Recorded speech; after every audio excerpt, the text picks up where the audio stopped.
지난주에 우리는 특별히 멜기세덱과 관련되어진 말씀을 들었습니다. 그래서 지난주의 말씀이 대제사장이신 예수님의 기원에 대해서 말씀을 하고 있다면, 오늘 우리가 함께 살펴볼 말씀은 대제사장이신 예수님의 역할입니다.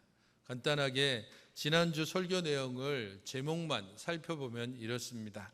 대제사장인 예수님의 기원에 있어서 멜기세덱이 누구인지, 그리고 왜 꼭 멜기세덱이어야 하는지, 그리고 더 좋은 소망의 제사장으로서 불완전한 인간 제사장에 대비되는 멜기세덱을 이으는 완전한 제사장으로서의 예수님을 우리에게 알려주고 있습니다. 그래서 예수님이 멜기세덱이라고 하는 신적인 기원을 가진 제사장이다라고 우리에게 이야기를 하고 있습니다. 그렇다면 그래, 예수님이 멜기세덱을 이은 제사장이라는 건 알겠다. 신적인 기원을 가진 하나님의 아들이라는 것도 알겠다. 그러면 그런 예수님은 도대체 우리와 무슨 상관이 있느냐라고 하는 질문에 대해서 대답해 주는 내용이 오늘 본문입니다. 그래서 오늘 본문은 대제사장이신 예수님의 역할에 대해서 말씀을 하고 있습니다. 그래서 오늘 본문은 크게 세 부분으로 나뉠 수 있습니다. 그래서 맹세로 되신 대제사장이 20절과 22절에, 또한 구원자고 중보자가 되신 대제사장이 23절부터 25절까지, 그리고 마지막으로 합당하신 대제사장으로서의 예수님에 대해서 26절부터 28절에 우리에게 알려주고 있는 것입니다. 그분이 신적인 기원을 가진 멜기세덱을 쫓아내신 분이고, 그래서 그분은 우리에게 구원자와 중보자가 되시고, 바로 그분이 우리에게 가장 합당하신 대제사장이다. 이것이 오늘 본문에서 우리에게 말씀하고 싶은 내용입니다. 본문 첫 번째 구절인 20절을 여러분 같이 한번 읽어보시면 좋겠습니다. 20절입니다. 읽겠습니다. 시작. 예수께서 제사장이 되신 것은 맹세 없이 된 것이 아니니. 28절 오늘 본문의 마지막 절을 보십시오. 율법은 약점을 가진 사람들을 제사장으로 세웠거니와 율법 후에 하신 맹세의 말씀은 영원히 온전하게 되신 아들을 세우셨느니라. 첫 번째 20절과 마지막 28절에 동일하게 나오는 혹시 단어가 어떤 건지 아십니까? 같이 나오는 단어가 있다면 맹세라는 단어가 있습니다. 그래서 오늘 본문에서는 특별히 맹세라고 하는 단어가 굉장히 중요하게 제시가 되고 있습니다. 예수님이 제사장이 된 것은 맹세로 되신 것이다.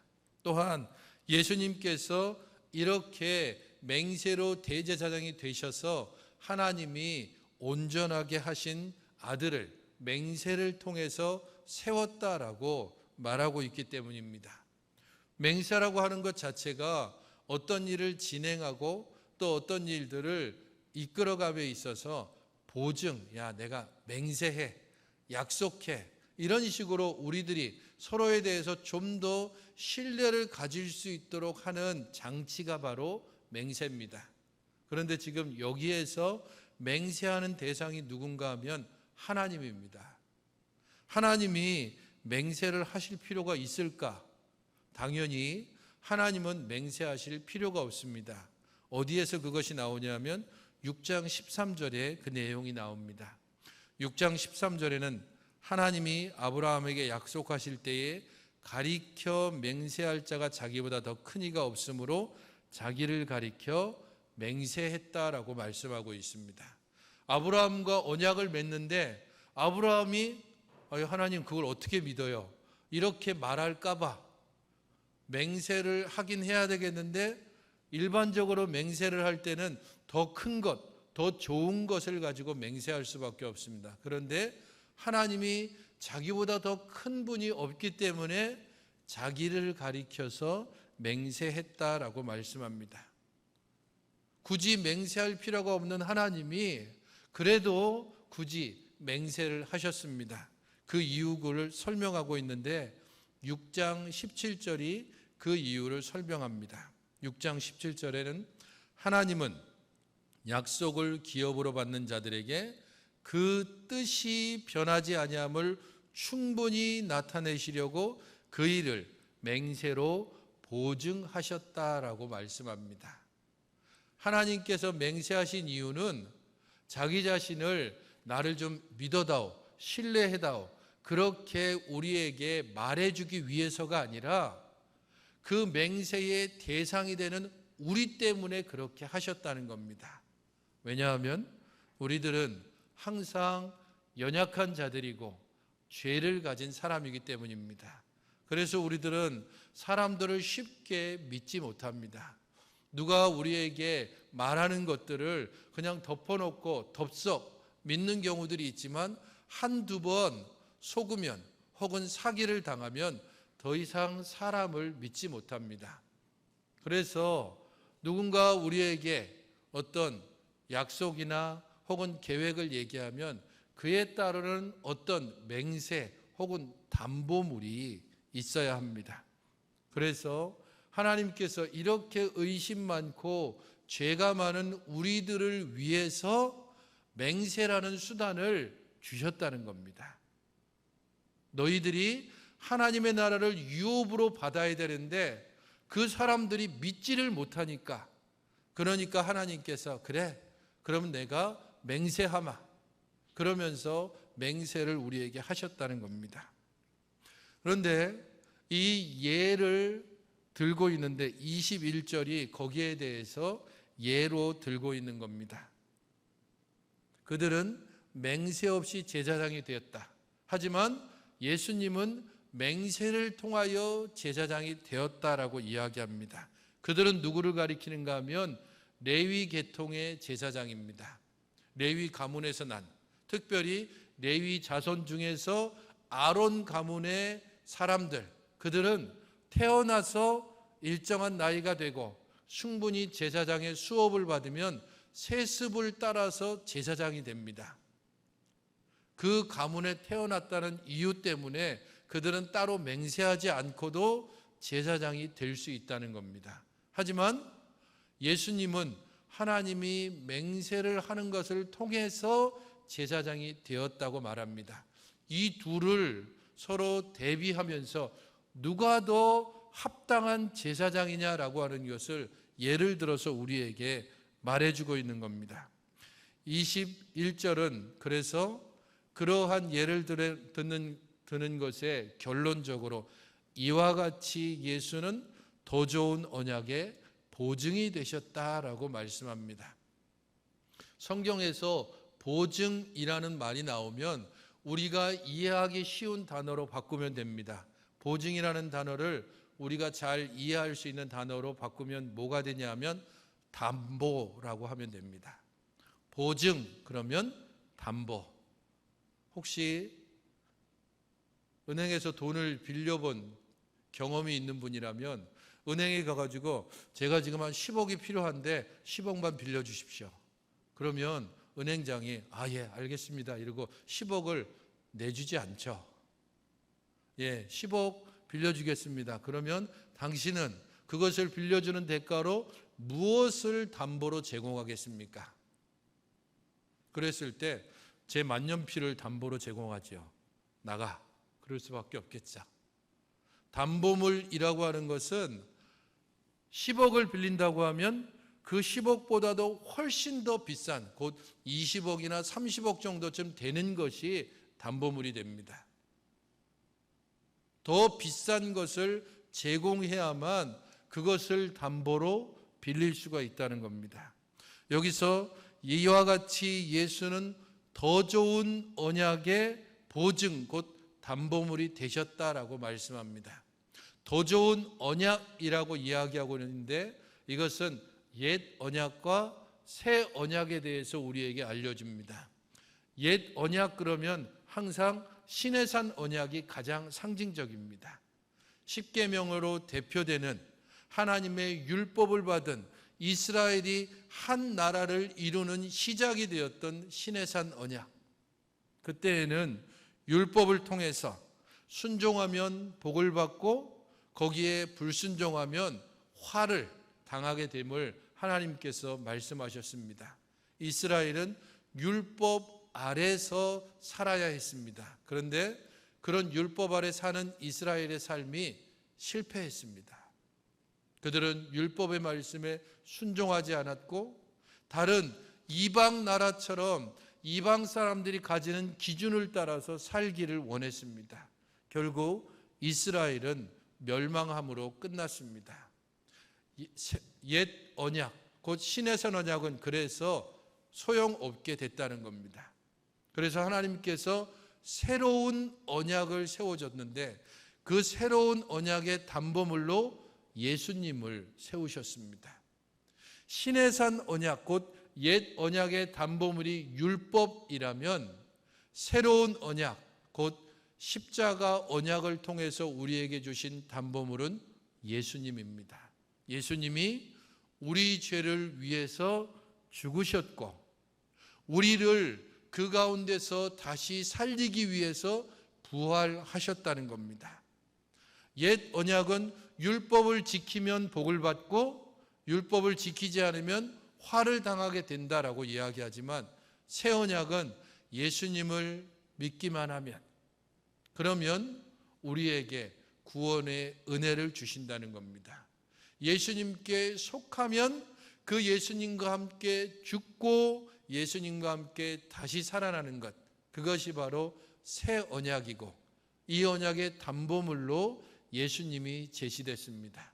율법의 다양한 규정, 어떤 옷을 입어야 되는가, 어떤 음식을 먹고 어떤 음식은 먹지 말아야 되는가, 어떤 날을 어떤 식으로 지켜야 되는가, 곧 오늘 같은 옛날 같으면 안식일이라고 생각하면 걸음을 거는 데 있어서 하루 종일 걷는 걸음이 2km를 넘으면 안 됩니다.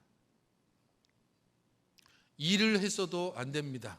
가령 촛불을 바람으로 후 불어서 끄면 일이 됩니다.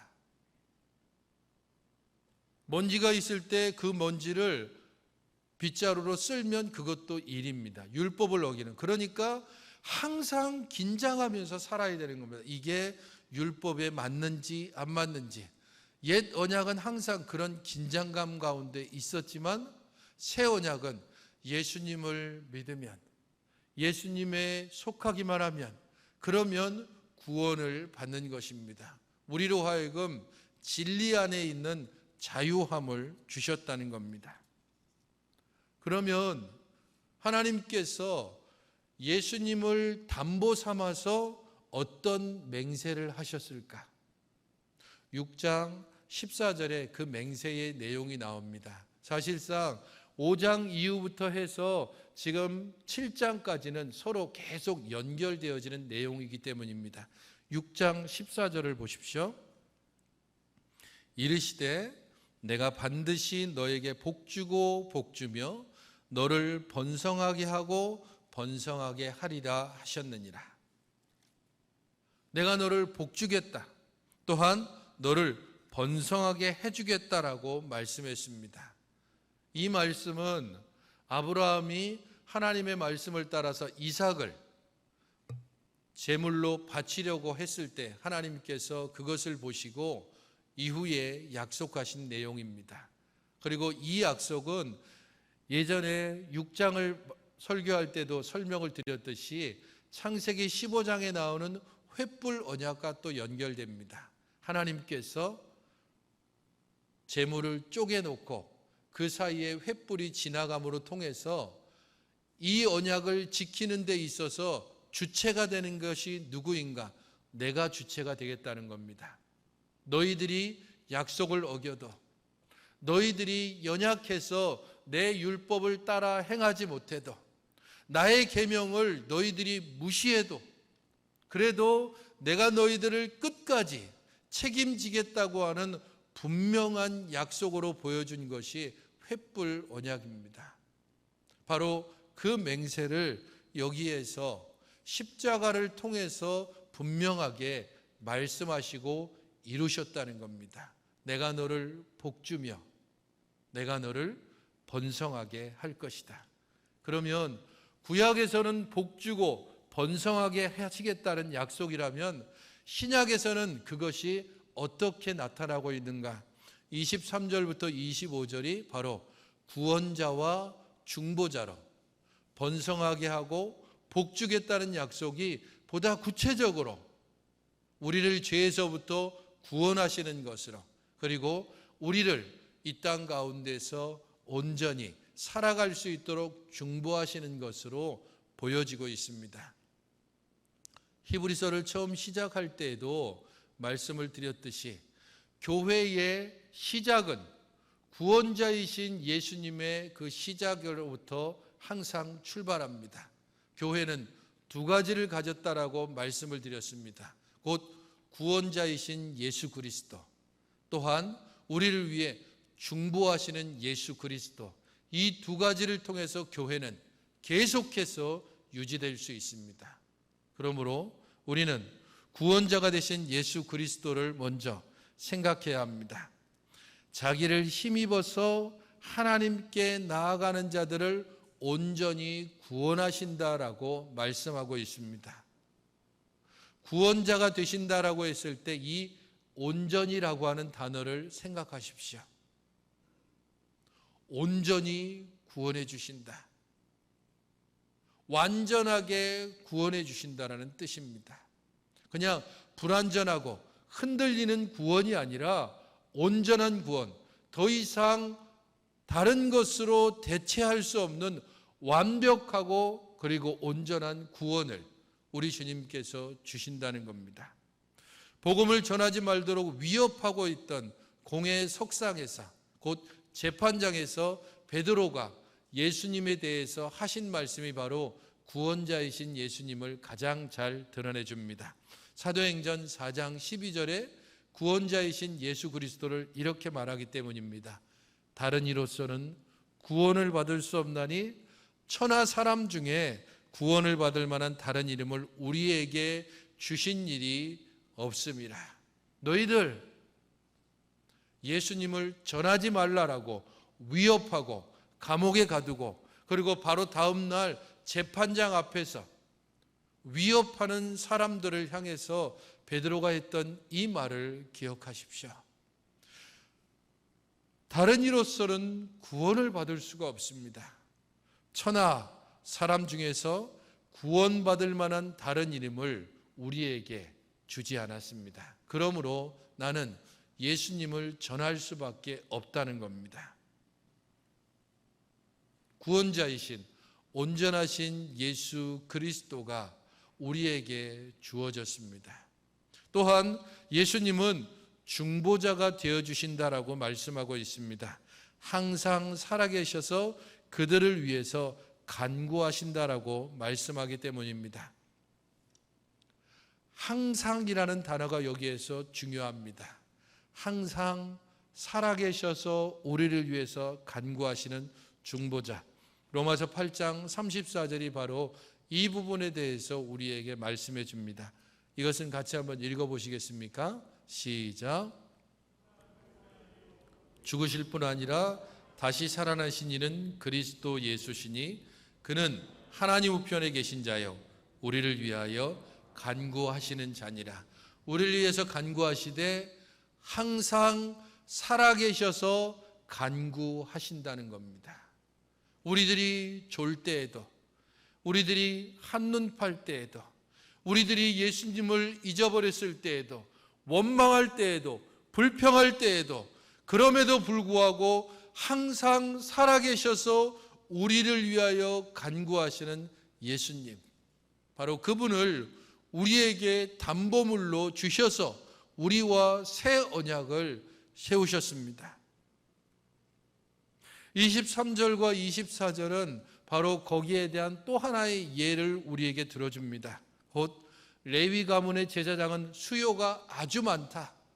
왜냐하면 그들은 죽기 때문입니다.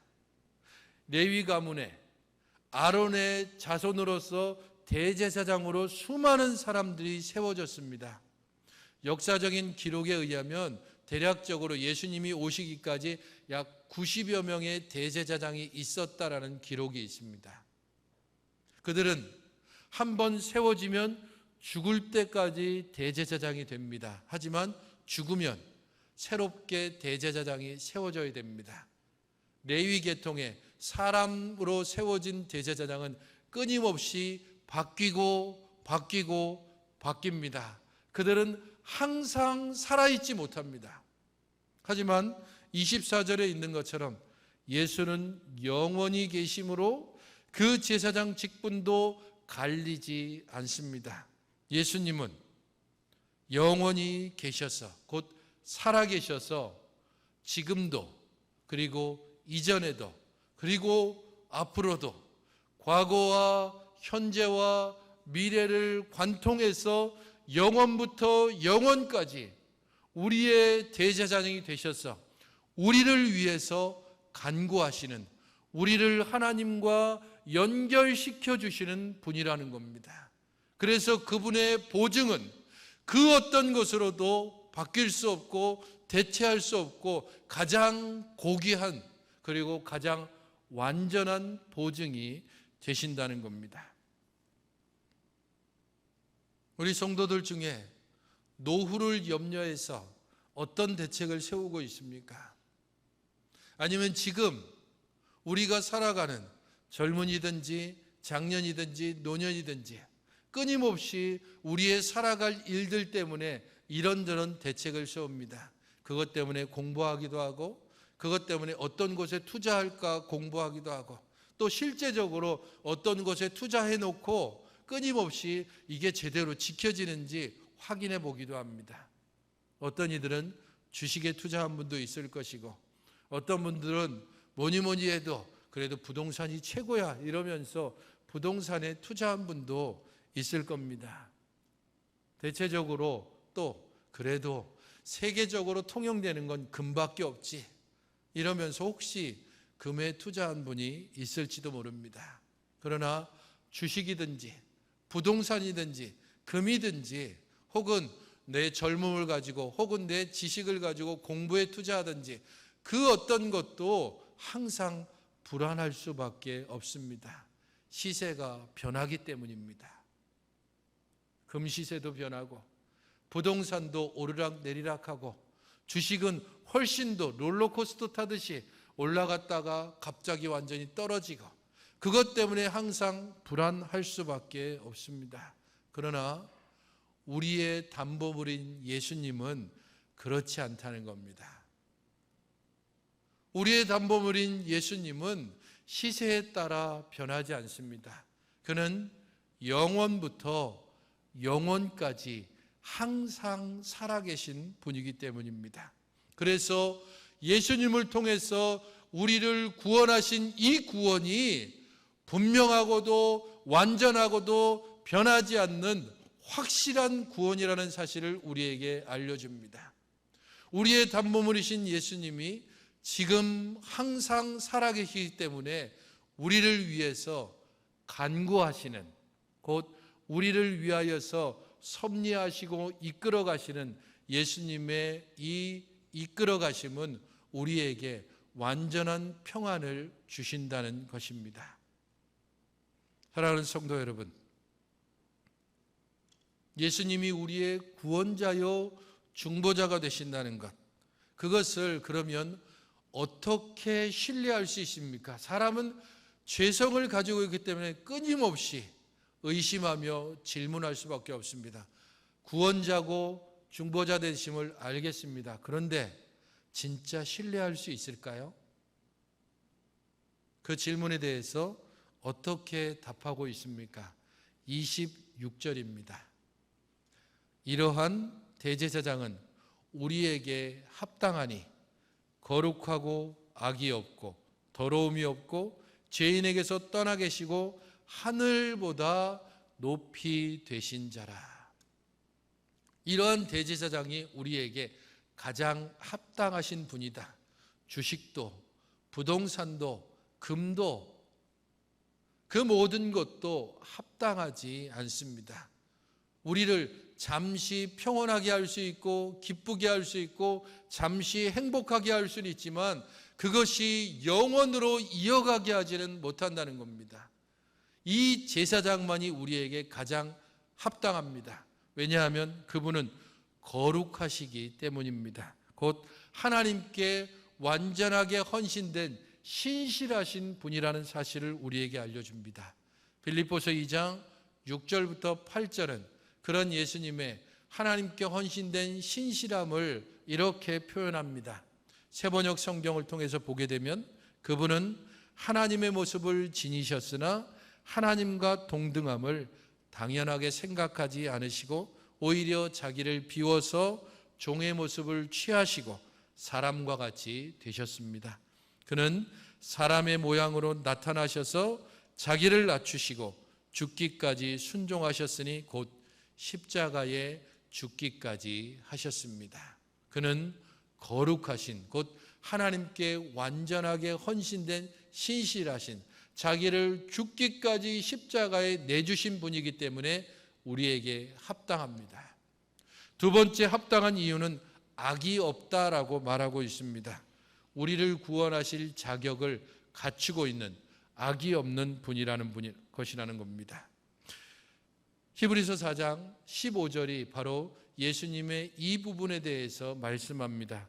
우리에게 있는 대제사장은 우리의 연약함을 동정하지 못하실 이가 아니요 모든 일에 우리와 똑같이 시험을 받으신 이로되 죄는 없으시니라. 곧 악이 없다라는 걸 하는 것은 죄가 없다라는 것과 같습니다. 그가 죄 없이 우리를 대신해서 우리의 죄를 대신해서 죽으셨기에 그는 우리에게 합당한 대제사장입니다. 세 번째는 더러움이 없다라고 말합니다. 그가 제물로서 전혀 흠이 없는 더러움이 없는 분이라는 사실을 우리에게 알려줍니다. 그의 제물은 완전한 더러움이 없는 제물이므로 우리에게 합당합니다. 네 번째와 다섯 번째는 죄인에게서 떠나 계시고 하늘보다 높이 되신 자라고 말씀하고 있습니다. 우리와 구별된 자일 뿐 아니라 우리와 보다도 높이 되신 자로서 저 하늘 위에서 천하 만물을 다스리시는 온 천하 만물의 주인 되신 예수님이시기 때문에 그분이 우리를 구원하시기에 합당하신 분이라는 사실을 우리에게 제시하고 있는 것입니다. 그리고 27절과 28절은 거기에 대한 또 새로운 예입니다. 사람 제사장은 자기 죄와 백성의 죄를 위해서 날마다 제사를 드려야 된다. 하지만 예수님은 죄 없는 자기 몸을 하나님께 단번에 드렸기 때문에 더 이상 제사를 드릴 필요가 없다라는 것이 27절의 말씀이라면 28절의 말씀은 옛날 시대 곧 율법의 시대에는 연약한 사람을 제사장으로 세워서 그래서 그 사람이 끊임없이 바뀌기도 하고 그 사람은 자기 죄를 위해서 제사를 드려야 했지만 지금 시대 곧 은혜의 시대에는 하나님이 맹세로 온전한 아들 곧 영원하신 아들을 우리에게 주셨다라고 말씀합니다. 사랑하는 성도 여러분, 흔들리는 그리고 무엇을 도대체 의지하고 붙잡아야만 우리가 앞날에 대해서 걱정 없이 살아갈 수 있을까? 그렇게 근심 걱정이 많은 이 세대를 살고 있습니다. 이전보다 훨씬 살아가기 어려운 그런 시대가 된 이유도 있고 여러 가지 많은 환경들이 우리에게 좋지 못합니다. 바로 이러한 시대에 우리에게 있어서 가장 합당한 대제사장이신 예수 그리스도가 있다는 사실을 우리는 분명히 알고 예수 그리스도에게만 진정한 소망을 두어야 합니다. 그가 우리를 구원하신 분이고 지금도 여전히 하나님 우편에서 우리를 위하여 항상 살아계셔서 간구하시는 분이기 때문입니다. 다른 것들을 의지하지 않고 오직 주께 소망을 두므로 그 주님께로부터 지혜를 받아 이 어려운 시대를 주님께서 함께 하시는 은혜 가운데 참으로 지혜롭게 그리스도의 백성답게 그의 제자답게 믿음 안에서 살아가시는 여러분들이 되시기를 주님의 이름으로 축원합니다. 하나님 아버지, 저희 모두를 주의 은혜 가운데 살게 하시니 감사를 드립니다.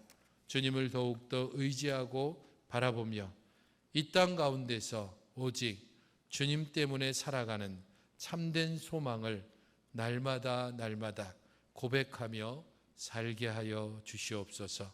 저희들의 평생이 오직 주님께 있음을 잊지 않게 하시고 주님으로 인하여서 참 소망 가운데 행하는 저희들 되게 하여 주시옵소서. 합당하신 대제사장을 우리에게 주셨으니 이 주님을 끝까지 의지하고 바라보며 살아가는 평안의 삶을 누리게 하여 주시옵소서. 예수님의 이름으로 기도하옵나이다. 아멘.